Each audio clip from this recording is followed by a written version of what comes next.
everyone, welcome back to our channel RJD Education. আমি দিশা শর্মা। তো SQL আমি স্টার্ট করেছিলাম আগের ক্লাসে। তো আজকে হচ্ছে এসকিউএল এরই পার্ট 2টা, মানে বলেছিলাম RDBMS অবধি তোমাদেরকে আমি বুঝিয়েছিলাম, তারপর বলেছিলাম যে পরের ক্লাসে আমি নেক্সট টপিকগুলো বলবো। তো আজকে হচ্ছে আমাদের এসকিউএল এর পার্ট 2। তো এই সিরিজটা চলবে। তো চলো দেখে নেওয়া যাক যে এসকিউএল এ আজকে আমরা নতুন কি শিখি।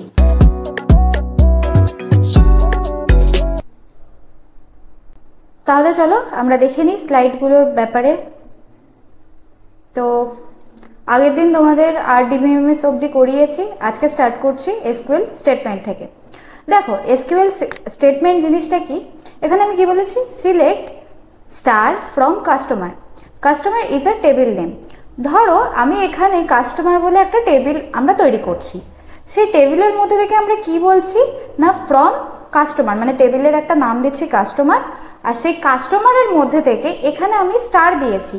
স্টারের মানে কি না, তোমরা জানো জাভার ক্লাসে এটা বলা হয়েছিল যে স্টার মানে হচ্ছে সমস্ত প্যাকেজকে আমরা কল করতে পারি স্টার দিয়ে। তো সেই রকম ভাবে এখানে আমরা কাস্টমার বলে যে টেবিল ডেটাগুলোকে আমরা সিলেক্ট করতে পারছি। ঠিক আছে, এবার আসছি এসকিউএল এর সিনট্যাক্স। 5 নম্বর আমাদের স্লাইড, এসকিউএল সিনট্যাক্স জিনিসটা কি বলছে, select all records from the customers table. আমরা সিনট্যাক্স দিয়ে কি করতে পারি না, কাস্টমার বলে আমরা যেই টেবিলটা তৈরি করতে পেরেছিলাম সেই টেবিলের সমস্ত রেকর্ড বা সমস্ত ডেটাগুলোকে আমরা সিলেক্ট করতে পারি। সিলেক্ট স্টার ফ্রম কাস্টমার, এইভাবে এটা হচ্ছে তার সিনট্যাক্স, এইটা হচ্ছে তার সিনট্যাক্স এই পুরোটা। তো এই সিনট্যাক্স ইউজ করে আমরা সিলেক্ট করতে পারি কোনো টেবিলের সমস্ত ডেটাগুলোকে। এবার ডেটাবেস টেবিল জিনিসটা কি, a database most often contains one or more tables. Each table is identified by a name, customer or orders and contain records with data. কোথায় ডেটাটা সেভ হয় না, সেভ বা রেকর্ড কোথায় হয়, আমাদের রোর মধ্যে। মানে কি, আমরা যখন আর কি ডেটাবেসগুলোকে তৈরি করছি সেটা একটা টেবিলে হতে পারে বা অনেকগুলো টেবিলের মধ্যে থেকে আমরা ডেটাবেসটাকে তৈরি করে নিতে পারি। কি বলছে, each table is identify by a name.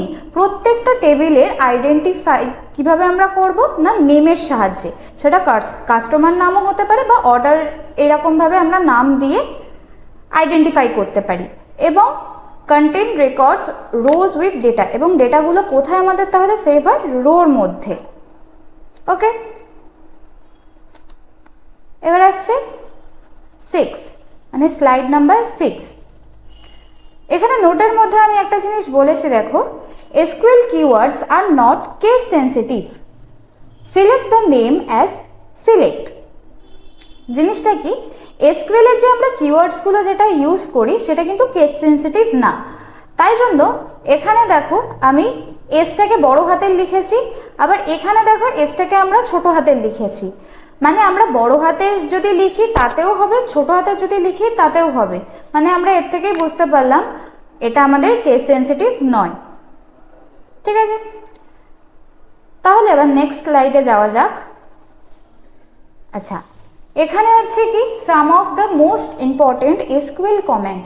আমাদের এসকিউএল তৈরি করতে গেলে লিনাক্সে যেরকম আমরা দেখি যে আমরা কিওয়ার্ডস বা কমেন্ট আমরা ইউজ করি লিনাক্সের মধ্যে, তো সেই রকমই এসকিউএল এর মধ্যেও আমাদেরকে কিন্তু কমেন্ট নিয়ে কাজ করতে হয়।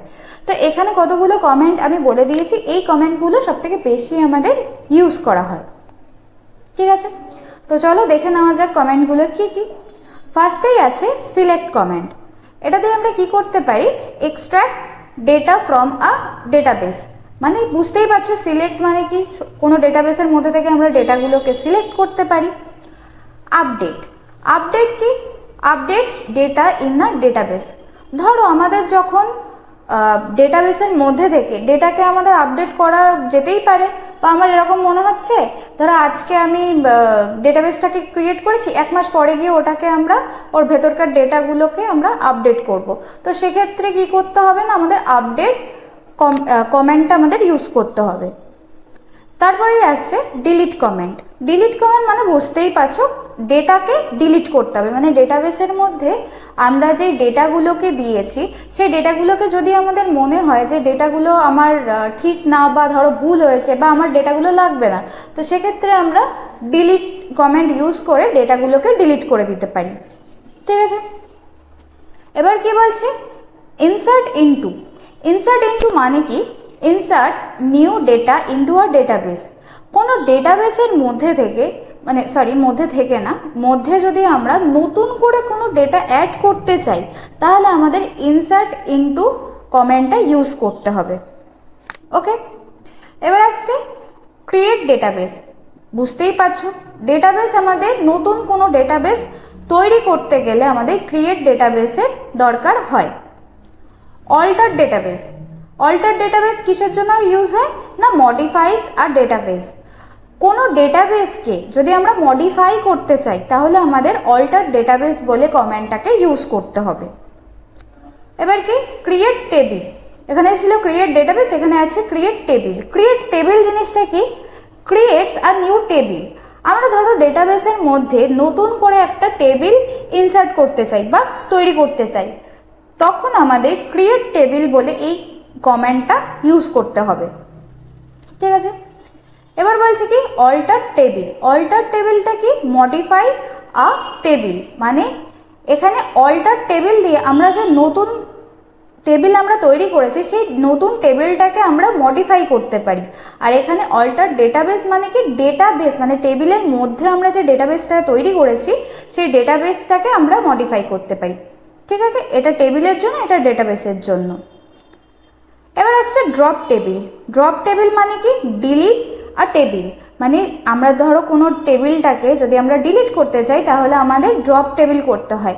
এখানে ডিলিট দিয়ে দেখেছো, ডিলিট মানে কি, শুধু ডিলিট মানে হচ্ছে ডিলিট ডেটা, মানে ডেটাবেসের মধ্যে আমাদের যে ডেটাগুলো থাকবে সেইগুলোকে আমরা ডিলিট করতে পারি। আর ড্রপ টেবিল মানে হচ্ছে টেবিলটাকে আমরা ডিলিট করতে পারি। ওকে, এবার আছে ক্রিয়েট ইন্ডেক্স। ক্রিয়েট ইন্ডেক্স কি, ইন্ডেক্স মানে জানোই যেমন ধরো নাম্বারিং করতে হবে।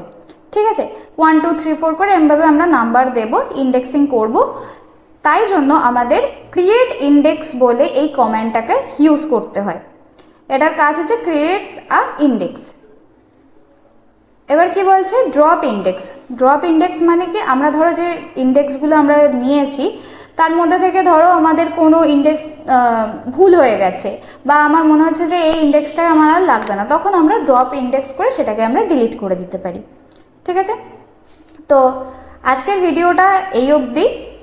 তোমাদের পরের যে এসকিউএল এর পার্ট আছে সেগুলোর জন্য তোমরা একটু ওয়েট করে থাকো। তো এই ছিল হচ্ছে আজকে আমাদের ভিডিওর টপিক। যদি তোমাদের ভিডিওটা ভালো লেগে থাকে তাহলে একটা লাইক করে দিও, এবং যদি চ্যানেলে নতুন হয়ে থাকো তাহলে চ্যানেলটাকে সাবস্ক্রাইব করে দিও। আর এই ভিডিওতে যদি তোমাদের কোনো রকম বুঝতে সমস্যা হয়ে থাকে তাহলে আমাকে তোমরা ইউটিউবে কমেন্ট করতে পারো, অথবা তোমরা আমাদের ফেসবুক অথবা ইনস্টাগ্রামে গিয়ে সেখানেও ভিডিওগুলো চেক করে নিতে পারো। তো আজকের মতন টাটা। নেক্সট ক্লাসে আমরা এসকিউএল এরই পার্ট 3 দেখব। টাটা।